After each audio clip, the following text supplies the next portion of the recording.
네, 스토리가 있는 뉴스, 스토리 뉴스 시작하겠습니다. 혹시 과거에 이 코로나19라고 하죠. 코비드에 걸렸었는데 증상을 한 달 또는 뭐 좀 그 이상 겪었다라고 생각하시는 분들은 오늘 이 영상 좀 끝까지 함께 해주시기 바라겠습니다. 이런 분들은 그 심혈관 질환에 노출될 위험이 높다. 뭐 이런 연구 결과가 나온 게 있거든요. 자, 그 부분에 대해서 함께 좀 얘기 나눠볼까 합니다. 자, 끝까지 함께 해주시기 바라겠고요. 자, 첫 소식입니다.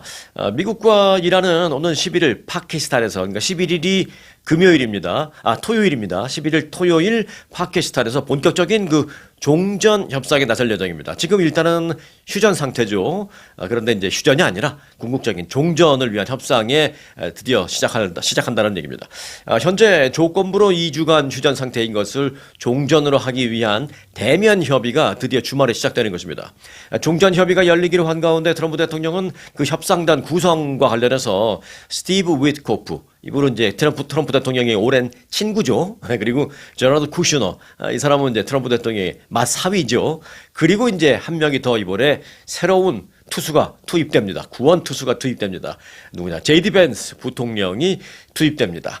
자, 그런데 뭐 한 나라의 부통령이 이런 협상단의 대표로 투입되는 게 뭐 그리 뉴스냐? 뭐 뉴스는 아닐 수도 있죠. 그런데 이제 여러 가지 면에서 좀 의미가 있는 게 있는데 잠시 후에 좀 알아볼게요.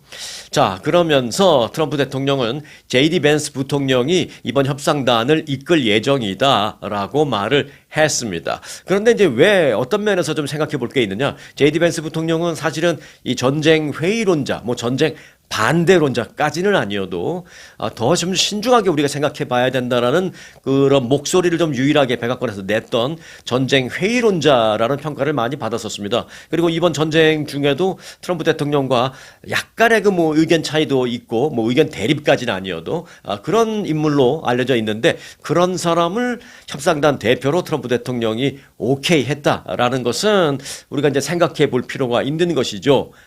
전쟁을 트럼프 대통령이 궁극적으로 끝낼 생각이 확실히 있는 모양이다. 뭐 이런 생각을 할 수 있겠죠. 제이디 벤스 부통령은 사실은 그 트럼프 대통령도 약간 좀 이런 얘기를 했어요. 뭐라 그러냐면 제이디 벤스는 나하고 철학적인 가치 면에서, 그러니까 전쟁이 시작된 이후에 한 말입니다. 철학적인 가치 면에서 뭐 다소간의 의견 차이가 있는 것도 사실이다. 뭐 이런 말을 했습니다. 그래서 전쟁과 관련해서 굉장히 강경론자는 아닌 것을 우리가 이미 알고 있었습니다. 자, 전쟁 회의론자인 제이디 벤스 부통령이 회의론자 하니까 굉장히 부정적으로 들리는데 좋은 생각이 났네요. 신중론자로 지금 바꾸겠습니다. 바로 회의론자 하니까 왠지 좀 비하하는 것 같고 좀 그래서 전쟁에 대한 신중함을 얘기하는 전쟁 신중론자가 이제 종전 협상을 이끌 경우에 종전에 좀 더 가까워지지 않을까 이런 희망을 낳고 있습니다. 근데 물론 이제 이스라엘은 조금 반대하는 면도 있습니다만은 일단은 뭐 그렇게 트럼프 대통령이 결정을 했습니다. 특히 이제 이란과의 문제에 있어서도 이란이 그 스티브 위트코프 그리고 그 제너드 쿠슈너 이 사람들이 중동 특사로 와서 회의를 할 때는 어떤 일이 있었어요. 이란과 그 미팅을 하면서 협의를 하면서 협의 끝나고 돌아갔는데 뭐 그날 밤에 공격 때려버리고 막 이래서 이란에서는 저 대화를 하다가 이렇게 때리는 법은 어디 있느냐 하면서 굉장히 좀 신뢰하지 않는 그런 측면이 좀 있었습니다. 그런데 이제 거기다가 제이디 벤스가 이번에 이제 리더로서 합류를 하게 되니까 뭐 이란 측의 입장에서 봤을 때도 조금 더 크레딧을 미국 쪽에서 좀 확보하는 데 있는데 도움이 되지 않을까 뭐 그런 좋은 면도 있습니다. 자, 그런데 그런 면에서는 이제 뭐 우리가 좀 긍정적으로 바라보겠습니다만은 조금 변수가 있습니다. 그게 뭐냐? 바로 이스라엘입니다. 이스라엘은 휴전을 좀 깨고 싶어서 안다라는 듯한 뭐 약간 그런 느낌을 갖게 됩니다. 자, 미국과 이란이 어제부터 2주간 휴전을 시작했습니다만은 첫날부터 이 철회 경고가 나오면서 그렇지 않아도 이 아슬아슬한 그런 임시 평화가 지금 좀 위태롭다, 뭐 살아납니다, 뭐 이런 얘기까지 나오고 있습니다. 그 이유는 이스라엘 때문입니다. 이스라엘의 그 레바논 공격이 휴전 그 이후에도 계속되면서 이런 얘기가 지금 나오고 있는 것입니다. 이스라엘은 레바논이 휴전 합의에 해당되지 않는다. 휴전 합의를 한 그 내용에 레바논에 대한 헤즈볼라 공격은 포함되지 않는다. 라면서 레바논에 있는 헤즈볼라에 대한 맹공을 퍼부었습니다. 어제도. 휴전 중재국인 파키스탄에서 볼 때는 좀 황당하죠. 그래서 파키스탄은 레바논도 휴전 대상이다라고 그렇게 밝혔습니다만은 이스라엘은 이란에 대한 공격은 중단하지만 레바논 안에 있는 친이란 무장정파 헤즈볼라에 대한 공격은 계속하겠다라는 그런 입장입니다. 이게 정말 그 휴전 협의 안에 들어가 있지 않다라고 생각해서 그러는 건지 들어가 있는 거 뻔히 알면서도 왠지 이 휴전 상황을 좀 깨고 싶어서 소위 말해서 좀 깽판을 치려고 하는 건지 조금 의구스러운 면도 있습니다. 이건 제가 하는 게 아니고요. 파키스탄도 답답하다고 얘기하고 있고 미국도 조금 좀 의아스러워하는 그런 상황입니다. 마치 휴전이 좀 깨지기 바라는 것처럼 뭐 지금까지 있어왔던 지금까지 이스라엘이 헤즈볼라를 공격했던 것보다 더 큰 규모의 공격을 어제 그제 이틀 동안 했거든요.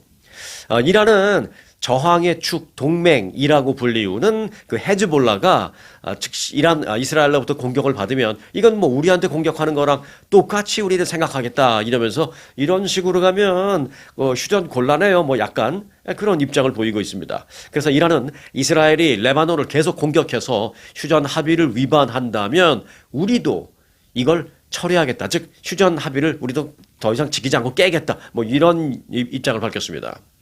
자, 그리고 이제 최대 관심사인 호르무즈 해협 그 통항 재개.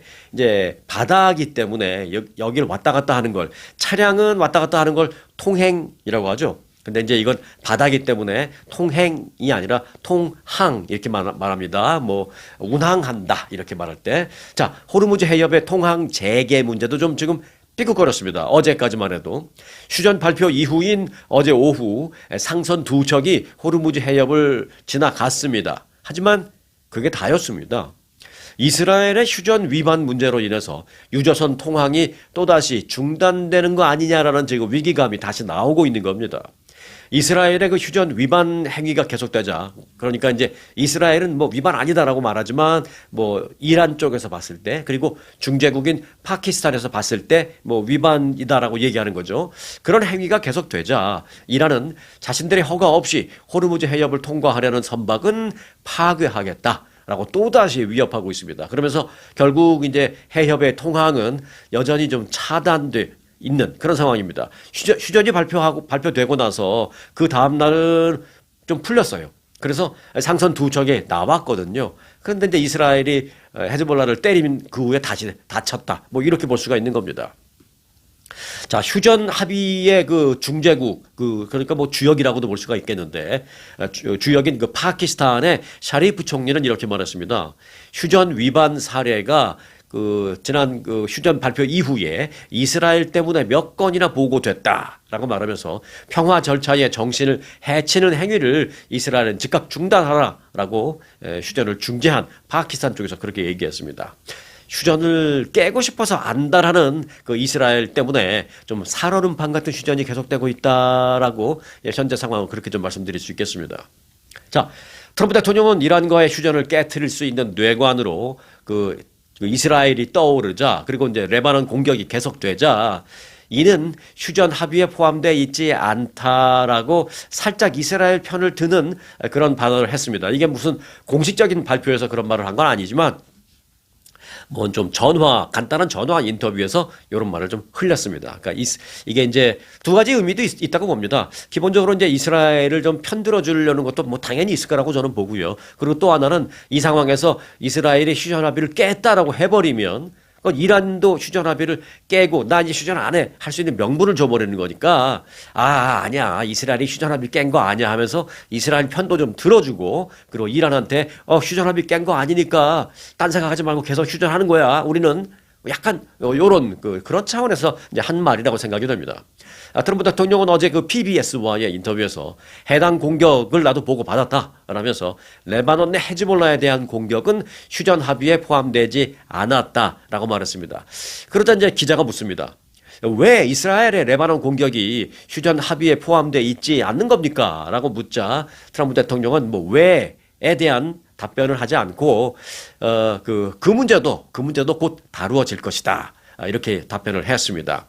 그러면서 트럼프 대통령은 이스라엘이 트럼프 대통령에게 묻는 기자가 이스라엘이 계속 레바논을 공격하는 것이 그러면은 괜찮다라는 말씀이십니까? 라고 이제 물었습니다. 그러자 트럼프 대통령은 그건 또 별개의 작은 교전이다. 라고 말했습니다. 뭐 약간 좀 동문서답이긴 해요. 별개의 작은 교전이다. 사실 교전 안 하기로, 휴전하기로 합의했으면 뭐 작은 거든 큰 거든 안 하는 게 맞는 건데 뭐 별개의 작은 교전이다라고 하면서 살짝 현답 우문 현답이 아니죠. 현답 우문 쪽으로 가면서 좀 애써 의미를 좀 축소시키는 그런 식으로 이제 답변을 하면서 좀 회피했습니다. 여하튼 이제 그 문제도 곧 우리가 다룰 것이다라는 답변을 했습니다. 하지만 이란은 이제 이스라엘이 레바논을 계속 공격하는 것은 휴전 합의의 위반이다라고 이제 말하고 있습니다. 강력하게 반발하고 있습니다. 그러면서 호르무즈 해협 통항 재개를 비롯한 휴전 합의를 우리도 깰 용의가 있다라면서 이제 이란도 좀 센 발언을 했습니다. 이제 관건은 이제 이번 주말까지가 될 것이다라는 생각입니다.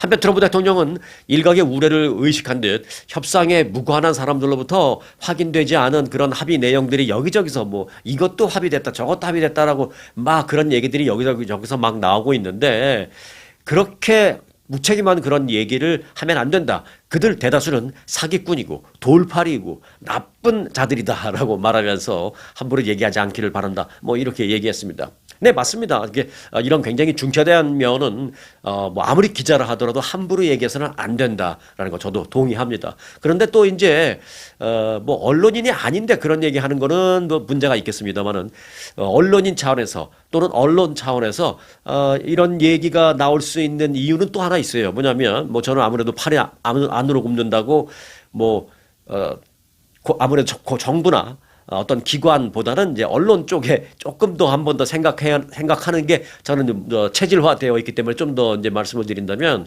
그렇게 막 예측, 예상 이런 보도가 안 나오게 만들려면 기관이든 정부든 정확하게 발표를 해야 됩니다. 정확하게 그냥 대충 뭉뚱그려서 그거 뭐 나중에 하면 될 거야 뭐 이런 식으로 하면 자꾸 이제 예상 예측 이런 게 나올 수밖에 없거든요. 그러다가 보면 이제 가짜 뉴스가 나올 수밖에 없는 것이고 네 그래서 정부는 정부대로 분명하게 클리어하게 내용을 좀 발표해 주길 바라고 물론 있습니다. 전략적 모호성이라고 해서 전략적으로 일부러 뭉뚱그리는 것도 있습니다. 네 압니다. 다 이해합니다. 하지만 오해하지 않을 선에서의 어떤 아주 스마트한 그런 발표가 정부 차원에서 있어야 될 것이고 또 언론은 언론대로 확인되지 않은 건 함부로 인용하지 않는다라는 철칙을 반드시 지키는 양쪽 모두의 노력이 좀 있었으면 좋겠다라는 그런 생각도 하게 됩니다.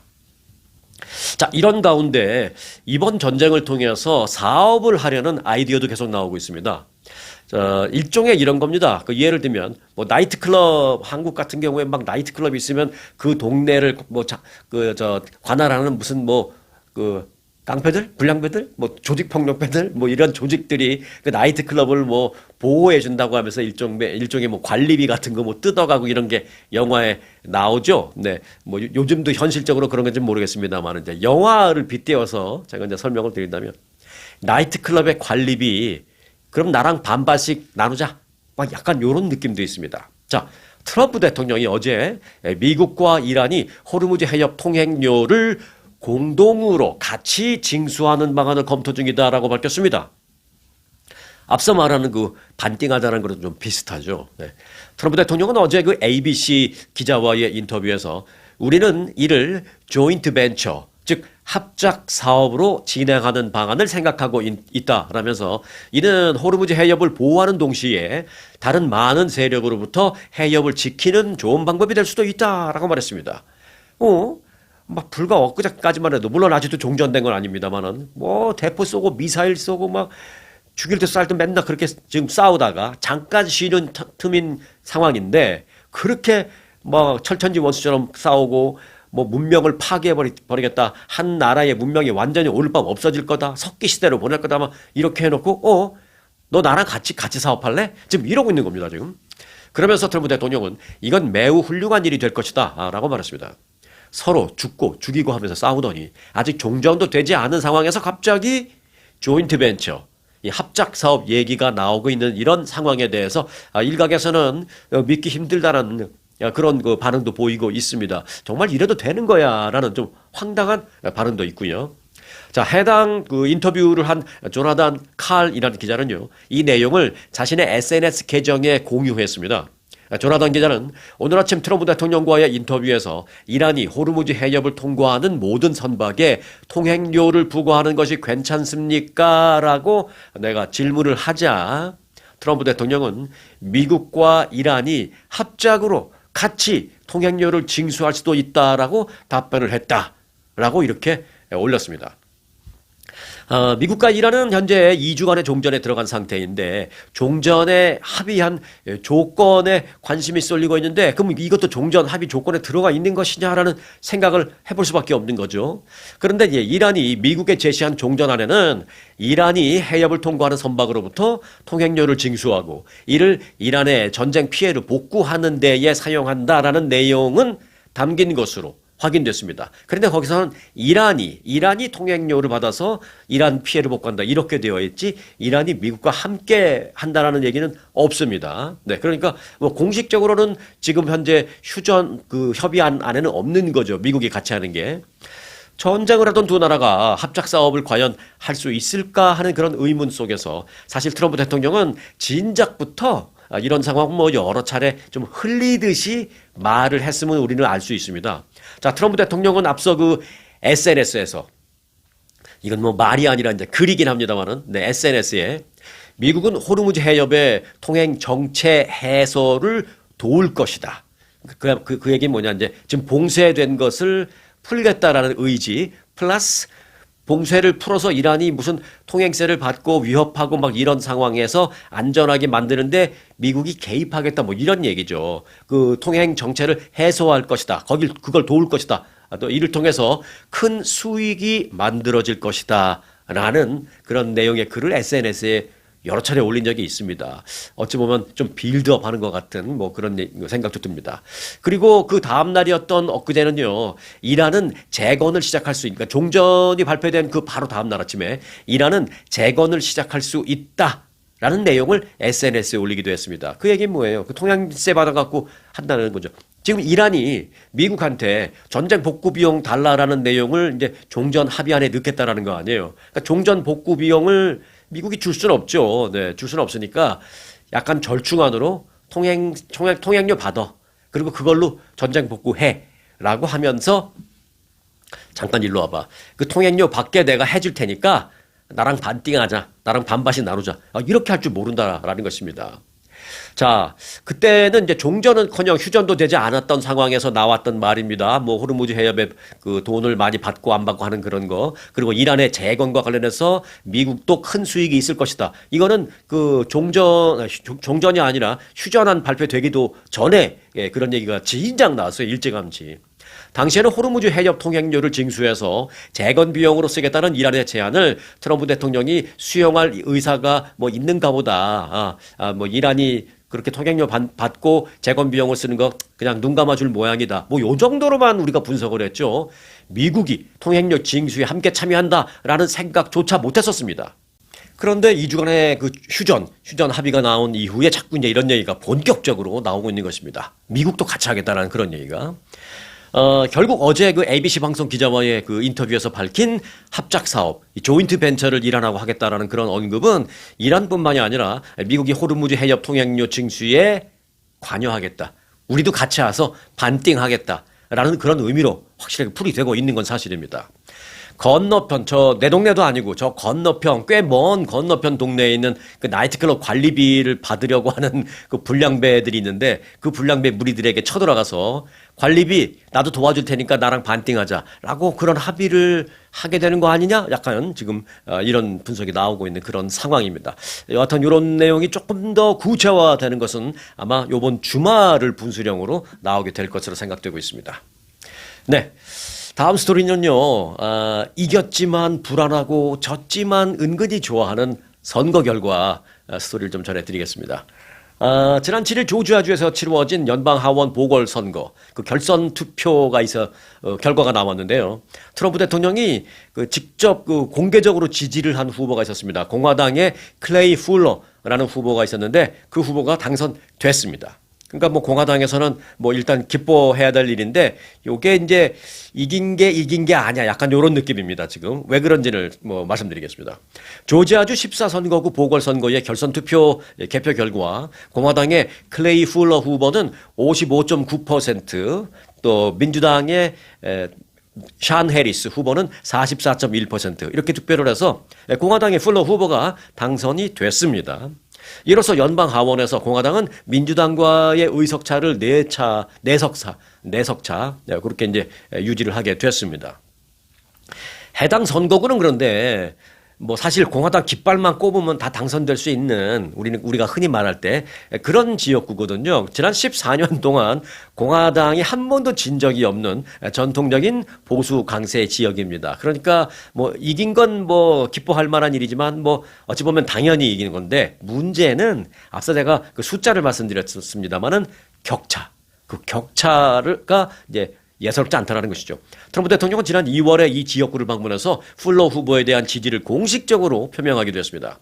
그러나 이제 민주당은 패했고 공화당이 이제 결국은 이겼지만 민주당은 그런데 이제 패배를 했음에도 불구하고 해리스 후보의 선전을 축하한다.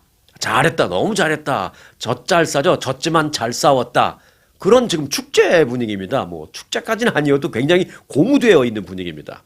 민주당의 샨 해리스 후보는 지난 2024년 선거 때 그때가 이제 진짜 정식 선거였고 엊그저께는 이제 보궐 선거였죠. 왜냐하면 그 잘 아시죠? 그 완전히 그 트럼프 대통령의 한동안 오른팔이었고 트럼프 대통령보다 더 막 강경하게 그런 발언을 했던 그 마저리 테일러 그린 연방 하원의원 이 사람이 뭐 초강경 극우 의원이었잖아요. 그런데 어느 순간 트럼프 대통령하고 틀어지면서 지금 이제 하원의원 그만두고 밖에 나가서 지금 트럼프 욕하고 이제 뭐 그런데 그래서 고자리를 메우기 위한 보궐선거가 있었던 것입니다. 그때 이제 공화당의 그 마저리 테일러 그린 의원이 이길 때는요, 무려 민주당 후보와 29%포인트 차, 아주 굉장히 큰 차로 압도적으로 이겼었습니다. 그런데 이제 이번에는 민주당이 12%포인트 차로 좀 굉장히 좀 그 격차를 많이 줄여놓고 졌습니다. 그러니까 민주당 입장에서는 졌어도 잘 싸웠어 이렇게 되는 거죠. 때문에 이제 공화당으로서는 마냥 승리를 기뻐할 수만은 없는 그런 결과를 받아든 셈입니다. 미국 내 그 가솔린 가격을 인상을 초래하게 된 이번 그 이란 전쟁에 대한 뭐 이 민심 등등등이 일정 부분 당연히 반영된 결과라고 생각할 수밖에 없습니다. 왜? 지금 이런 상황에서 선거가 치러졌으니까요. 때문에 이겼어도 불안하고 또 졌어도 왠지 좀 희망이 생기는 그런 선거의 성적표가 조지아주 제14선거구에서 나온 겁니다. 이번 선거는 트럼프 대통령의 핵심 측근이었다가 말씀드린 대로 반 트럼프로 지금 급 전향되어 있는 마저리 테일러 그린 전 의원이 지난 1월에 나 안 해. 근데 그만둬 사퇴했잖아요. 그래서 지난 1월에 사퇴한 그 자리를 메꾸기 위한 것이었습니다. 이번에 당선된 공화당의 풀러 후보는 사퇴한 그린 전 의원을 대신해서 올해 말까지만 한 8개월 남짓 그 잔여 임기만을 수행하게 되는 겁니다. 그래서 공화당이 야 이거 뭐 이겨도 이긴 것 같지도 않네라고 생각할 수밖에 없는 게 이겼지만 남은 임기는 이제 올해 말까지고 결국은 11월 달에 다시 선거해야 되는데 그 이긴 결과도 보니까 격차를 너무 많이 좁혀지게 만들어 놓고 이겼으니까 공화당이 지금 이겼으니까 축하를 해줄 때 뒤돌아서 쟤 뭐야 그 깃발만 꼽으면 되는 데서 격차를 저렇게 좁혀놨으니 저 다음에 나가서 저 이길 수 있겠어? 일단 8개월 동안 좀 보자라고 하면서 공화당은 여러 가지 생각을 많이 하게 되는 그런 조지아주 14선거구 보궐선거 개표 결과가 나왔습니다. 자, 오는 11월엔 그래서 이제 엊그저께 거기서 당선된 풀러 후보도 12월까지만 하고 그만 11월에 선거를 다시 하는데 11월에는 연방 하원이 435명이거든요. 435명 전원을 새로 뽑는 그런 중간 선거를 치르게 됩니다. 그래서 이제 공화당, 민주당 모두 다 본격적으로 이제 다시 선거 준비에 착수했다라고 볼 수가 있겠습니다. 네, 미국 내 공항 이용 탑승객 정보가, 그러니까 이제 여러분이 이제 공항을 이용하는데, 비행기를 타는데, 비행기 타기 위해서 공항을 이용하는데, 내 정보가 당연히 뭐 항공사에도 갈 것이고, 공항에도 갈 것이고, 다 할 거 아니에요? 근데 공항에서 받은 그 여행객들의 정보가 고스란히 이민단속국 아이스에 넘겨졌다라는 그런 얘기가 나오고 있습니다. 실제로 그래서 수백 명의 이민자들이 국내 여행, 해외 여행도 아닌데 국내 여행 도중에 공항에서 체포된 것으로 지금 나타나고 있습니다. 연방교통안전청 TSA가 확보한 항공여행객 정보를 이민단속국 아이스에 제공했다라는 것입니다. 그래서 이를 토대로 아이스가 뭐 굉장히 많이 정보를 받았는데 그걸 전부 다 뭐 어떻게 체포하거나 수색하거나 그런 건 아니고 이를 토대로 좀 줄였습니다. 몇천 명. 그리고 줄인 몇천 명 중에서 800명 정도가 실제로 체포된 것으로 알려지고 있습니다. 해당 단속은 트럼프 행정부 2기 출범 이후에 강화된 이민 정책 속에서 이루어지고 있는 것이고요. 지난 2월까지의 사례까지 이제 포함이 돼서 업데이트된 게 지난 2월까지인데 그 업데이트된 사례 800여 건 가운데 이제 몇 가지 사례는 언론에 보도된 바도 있죠. 자, 그 아이스에게 전달된 그 과정을 보면 어떻게 되느냐? 일단 항공사에서 정보를 입수하면 항공사에서 공항에도 넘깁니다. 그러니까 모든 사람들 다 여하튼 이제 비행기 타는 사람들 그럼 공항에서 그걸 받아서 공항에서는 그걸 TSA 교통안전청에 그대로 넘깁니다. 공항에서 뭐 필터링 그런 거 안 하고 그대로 넘깁니다. 그럼 TSA 교통안전청이 그 중에서 이제 쭉 필터링을 합니다. 아, 이 사람은 좀 신분에 문제가 있을 것 같고, 이 사람은 좀 범죄자일 것 같고, 단순 범죄자라기보다는 좀 이민 관련 체류 신분이 문제가 있을 것 같고, 이런 걸 이제 쭉 추려서 필터링을 1차로 한 후에 그 교통안전청 TSA가 아이스에 넘긴다라는 것입니다. 과정이 그렇게 됐다라는 것입니다. 그래서 아이스가 받은 다음에 아이스가 또 자체적으로 필터링을 해서 이민국 자체에서 관심을 갖게 대상이 되는 그런 경우에 대해서 이제 체포하러 나간다 이런 겁니다. 실제로 이제 이로 인해서 체포 사례가 여러 보도가 됐죠. 자녀와 함께 여행 중이던 한 이민자 부모가 뭐 공항에서 비행기 타기 직전에 체포된 그런 경우, 그러니까 아이가 막 울부짖고 엄마 어떻게 되냐고 막 그러니까 그걸 떼어내고 엄마를 막 체포한 그런 경우, 그래서 뭐 인간적이지 못하다 뭐 이런 말도 많았었잖아요. 한 2주 됐죠, 여기 알려진 지는. 그리고 이제 또 영주권을 신청해서 영주권 신청의 그 합법적인 절차가 진행 중이던 한 이민자가 공항에서 또 역시 체포된 뒤 구금되는 그런 사례 등 여러 개가 이제 보도된 바 있습니다. 이에 대해서 민주당 의원들은 공항이라는 공간에서 이민 단속이 이루어질 경우에 정말로 체포돼야 될 사람을 체포하는 것까지는 그렇다 치더라도 그렇지 않은 사람들에게까지도 굉장히 공포심을 줄 수 있고 두려움을 줄 수 있고 뭐 불편함은 넘어서서 그렇기 때문에 뭐 관광 축소, 뭐 여러 가지 경제적인 심리 축소, 이런 그 혼란과 공포를 줄 수 있는 게 우려된다라면서 좀 우려를 표명하고 있는 것도 사실입니다. 자, 뉴욕의 새로운 시장이 지금 취임한 지 딱 100일 됐어요. 어제부로. 뉴욕 역사상 첫 무슬림 시장이자 또 본인 스스로 민주사회주의자다. 그러니까 민주주의자도 아니고 사회주의자도 아니고 뭐 미국에서 뭐 공산주의자라고까지는 안 하니까 이제 공산주의 같이 생각되는 그 사람들한테 사회주의자다 뭐 이렇게 얘기하잖아요. 그러니까 본인은 민주주의를 신뢰하는 사회주의자다. 뭐 이러면서 자기가 만든 뭐 그런 비슷한 말이 있죠. 민주사회주의자. 뭐 이렇게 자기 스스로를 칭하고 있는 조란 맘다니 뉴욕 시장. 내일로 취임 100일을 맞습니다. 여론조사 기관 마리스트가 맘다니 시장 취임 100일을 앞두고 실시한 여론조사 결과에 따르면 뉴욕 시민 응답자 48%가 맘다니 시장의 직무 수행을 지지한다라고 답변했습니다. 그러면은 이제 48% 이게 뭐 지지율이 높은 거냐 낮은 거냐? 요건 이렇게 볼 수 있습니다. 일단 취임 100일을 기준으로 한 거다라는 점, 그리고 다른 전임 시장의 취임 100일 좀 비교해 볼 필요가 있는데, 여하튼 일단 그 맘다니 시장은 지지 48%, 지지하지 않는다라는 응답도 꽤 나왔어요. 30%. 그리고 잘 모르겠다 23% 나왔습니다.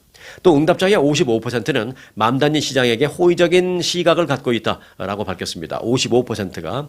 그리고 33%는 비호의적인 시각을 갖고 있다. 뭐 이렇게 얘기했습니다. 뭐 호의적인 퍼센테이지도 그렇습니다만은 비호의적이다, 비호감이다라는 걸 100일밖에 안 됐는데 벌써 이런 33% 이렇게 나온다는 거는 제가 봤을 때는 생각보다는 제가 뭐 예측했던 것보다는 좀 높은 것 같아요. 비호감 비율이. 자, 여하튼 취임 100일 시점에 이 지지율을 좀 비교를 해볼까요? 사실 결론부터 말씀드리면 전임자들에 비해서는 이 지지율이 좀 낮은 편입니다. 조금 의외죠. 아니 막 그 열풍 속에 당선이 됐는데 당선되고 100일밖에 안 됐는데 생각보다 지지율이 별로예요. 네. 자, 2022년에 당시 에릭 애담스 그 뉴욕 시장이 취임 100일을 맞았을 때 지지율은요 무려 61%였습니다. 네. 그리고 지금부터 한 12년 전이었던 2014년 그렇게 지지율이 높지 않다라고 얘기를 들었던 빌 더블라지오 그 전 시장 지지율이 그렇게 높지 않은 것으로도 잘 알려져 있는데 이분도 취임 100일 때는 49%였는데 이분이 오히려 조란 맘다니보다 1%포인트 높은 지지율을 기록했다는 것을 알 수가 있습니다. 그래서 조란 맘다니 도대체 취임 100일 동안 뭐 하고 있는 것인지 특별히 뭐 서민들을 위해서 뭐 했다라든지 뭐 이런 얘기도 안 나와요. 선거할 때는 뭐 당선되면 뭐 당장 막 서민들을 위해서 뭐 집 다 만들어줄 것 같이 그러더니 지금 별 얘기가 없습니다. 그래서 좀 이제 대중으로부터 조금 그 실망감이 생겼는지 지지율이 뭐 썩 그렇게 좋은 성적표는 아니다. 100일밖에 안 됐는데 그걸 알 수가 있겠습니다. 자, 끝 소식입니다. 코로나19 장기 후유증, 소위 이걸 이제 롱 코비드라고 하거든요. 코로나19를 우리가 이제 다른 말로 코비드라고 그러잖아요. 근데 이제 코비드에 뭐 많은 분들이 걸렸었죠. 저도 잠깐 걸렸었던 기억이 있어요. 뭐 심하게 앓진 않았는데 잠깐 한 2, 3일, 3일 정도 조금 약간 감기 증상처럼 앓았던 기억이 있는데 여하튼 뭐 많은 사람들이 그 코비드를 경험했었잖아요, 우리. 그런데 그렇게 잠깐이 아니라 좀 길게 그 알았던 사람들, 요걸 이제 롱 코비드를 경험했다, 뭐 이렇게 얘기하거든요. 그런 사람들이 건강했던 사람들이라 하더라도 나중에 심혈관 질환에 걸릴 위험이 높다라는 연구 결과가 나왔습니다. 그런데 여기서 건강했던 사람들이라도에 두 가지가 포함돼요. 젊은 사람 마찬가지, 시니어들도 다 마찬가지. 그러니까 젊은 사람도 시니어보다 더 어떤 위험률이 낮고 그렇지가 않았다라는 것이죠. 지금 조사를 해보니까. 그런데 조금 더 생각해 볼 것은 특히 이제 여성의 경우에는 남성보다는 좀 더 위험하다. 뭐 한 2배 이상 위험도가 높아졌다. 이런 연구 결과가 나왔습니다. 스웨덴 의대 연구팀은 주민 121만 명을 대상으로 굉장히 그 데이터베이스 견본이 많죠. 121만 명. 그 121만 명을 상대로 롱 코비드와 그리고 그 이후에 그 심혈관 질환과의 관계를 추적 관찰했습니다. 그러니까 코비드 증상을 오래 겪었어요. 그리고 이제 나중에 궁극적으로 이제 낫죠. 회복했죠. 그리고 뭐 정상적인 생활을 하지만 아무리 정상적인 생활을 한다 하더라도 롱 코비드를 겪었던 사람을 뽑아서 해봤더니 이게 깜짝 놀랄 만한 이게 결과가 나온 겁니다. 그래서 롱 코비드를 겪은 환자는 그 나중에라도 그게 4년, 5년 후라도 이 심혈관 질환 발생 위험이 크게 높아지는 것으로 나왔습니다. 자, 코로나19 장기 후유증은 가장 흔한 겁니다. 뭐 웬만한 사람들은 진짜 난 난 것 같아. 그 당시 기억나시죠? 코비드 좀 걸렸다는 사람 얘기 들으면 난 난 것 같다가 뭐 또 다시 또 아픈 것 같고 또 난 것 같다가 또 좀 계속 안 좋고 뭐 이런 분도 있었고요. 또 난 것 같다가 한 1, 2주 있다가 다시 또 아프니까 나 또 걸렸나 뭐 이런 사람도 있고 굉장히 많았었습니다. 그런 사례가. 그래서 이제 그 후유증은 가장 흔하지만 삶의 질을 가장 크게 저해해서 정상 생활을 좀 어렵게 만들었던 그런 게 이제 대표적인 코비드였는데 아직 사실 그 코로나19 뚜렷한 치료법은 없습니다. 뭐 감기도 뭐 치료법이 없는 건 마찬가지겠습니다. 그래서 증상을 없애주는 건 그런 것만 했는데 세계적으로 6,500만 명 정도에게 지금도 영향을 미치고 있는 것으로 알려지고 있습니다.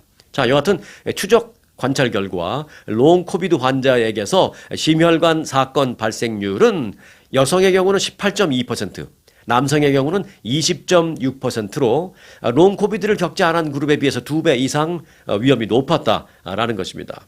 롱 코비드를 겪지 않은 그룹에서는 심혈관 질환 위험이 일반적으로는 여성 8.4, 남성 11.1%였는데 이게 이제 롱 코비드를 겪은 그룹은 여성은 8.4가 아니라 18.2, 남성은 11.1이 아니라 20.6 이렇게 올라간다라는 것입니다. 자, 그러면 간단하게 그러면 코로나19 장기 후유증, 소위 롱 코비드라면 어느 정도 증상을 알아야 이걸 롱 코비드로 분류할 수 있는지 이런 걸 좀 생각해 볼 수 있는데요. 이 부분은 조금 차이가 있는데요. WHO 세계보건기구는 4개월 정도 증상을 계속 앓는 걸 롱 코비드의 기준으로 본다라고 이제 보고 있습니다. 그런데 미국은 달라요. 미국은 좀 더 엄격합니다. 미국에서는 1개월간 증상을 앓은 경우 롱 코비드로 분류하고 있습니다. 그러니까 이제 혹시 이제 코비드 한번 걸려 보셨던 분들은 생각해 보시면 기억하시겠죠. 자, 과거에 코비드에 걸렸었는데 증상을 한 달 이상 앓았다면 롱 코비드를 겪은 것으로 볼 수 있습니다.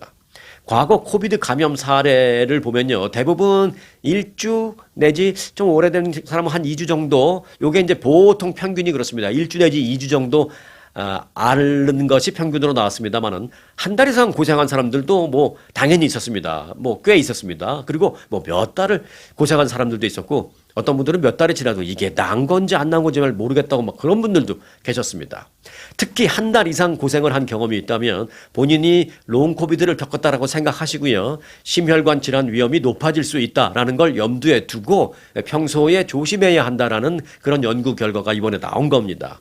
자, 롱 코비드를 겪었다라고 생각되는 분들은 그럼 뭘 조심해야 되느냐? 몇 가지 있습니다. 예를 들어서 가슴 통증 또는 뭐 가만히 있어도 숨이 차는 그런 현상 또는 심한 갑작스러운 두근거림 뭐 이런 게 있으면 뭐 누구라도 뭐 이런 증상이 있으면 당연히 이제 뭐 전문 의사를 찾아봐야 되겠습니다만은 특별히 더 서둘러서 신경 써서 조사를 해야 된답니다. 심전도 검사, 심장 초음파 검사 또는 뭐 디테일한 혈액 검사 등등을 롱 코비드 겪은 사람이라면은 더 민감하게 이런 걸 해야 한다라는 것입니다. 또한 롱 코비드를 겪었던 사람들은 체중과 혈압, 혈당 관리를 더 철저히 해야 한다고 합니다. 롱 코비드 후에는 이 대사 기능도 흔들릴 수 있기 때문입니다. 혈압은 뭐 120에 80 정도 넘어가지 않도록 이제 잡아놓는 게 중요하다고 하고요. 또 요즘은 뭐 120에 80이 아니라 130에 90까지도 괜찮다고 뭐 여러 가지 뭐 이론이 나오고 있어요. 120에 80은 이 혈압약 팔아먹으려고 제약회사에서 일부러 막 낮춰서 한 것이지 130 내지는 140까지도 괜찮아 뭐 이런 얘기도 있는데 뭐 저는 그렇게 생각합니다. 아직 뭐 그것도 의견 일치가 확실하게 된 건 아니죠. 국제적으로. 그러니까 뭐 굳이 내가 이걸 뭐 높여서 생각할 필요는 없다. 뭐 이렇게 생각합니다. 가능하면 120, 80에 맞추려고 하는 게 뭐 좋겠다. 이렇게 생각합니다. 그렇게 해주시고요. 또 이제 체중도 중요합니다. 체중이 증가하면 심혈관 부담이 높아진다라는 차원에서 체중을 좀 적당선에서 유지하는 것도 롱 코비드 겪었던 사람들에게는 더더욱이 중요하다. 이런 얘기입니다. 또한 뭐 흡연은 뭐 당연히 반드시 피해야 하고요. 흡연은 혈관을 손상시키고 또 염증을 증가시키기 때문입니다. 더불어서 과도한 음주와 특히 또 수면 부족이 계속 장기간 오래되면 이 면역력 저하 등으로 이어질 수 있거든요. 그래서 그런 점 반드시 기억하고 또 명심해야 된다. 특히 이제 롱 코비드 겪었던 사람들은 반드시 이걸 유념해야 된다라는 게 스웨덴 의대에서 121만 명을 상대로 추적 관찰 조사한 후에 내놓은 연구 결과입니다. 이 연구 결과는 그냥 뭐 뉴스에 나온 게 아니고요. 이 임상의학이라는 그 국제 학술지에 3일 전인가 이틀 전인가 3일 전인가에 게재된 내용을 제가 그대로 여러분들에게 전해드리는 것입니다. 자, 5, 6년 전에 있었던 그 코비드 때문에 지금까지도 우리가 조심해야 하는 게 참 있어서 참 힘듭니다만은 여하튼 이 점 꼭 유념해 주시기 바라겠습니다. 자, 오늘 스토리는 여기까지 하겠습니다. 끝까지 함께 해주신 여러분들에게는 더더욱이 특별한 감사를 말씀을 드리겠습니다. 네, 오늘 영상 마칩니다. 아주 특별한 아주 즐거운 아주 기분이 좋은 아주 편안한 아주 행복한 아주 추억의 남을 같은 코스 같은 일정이라도 추억은 차이가 납니다. 고객 만족도 1등 아주 투어. 내 인생 최고의 순간 1등 여행 아주 좋은 아주 투어 아주 좋은 213-388-4000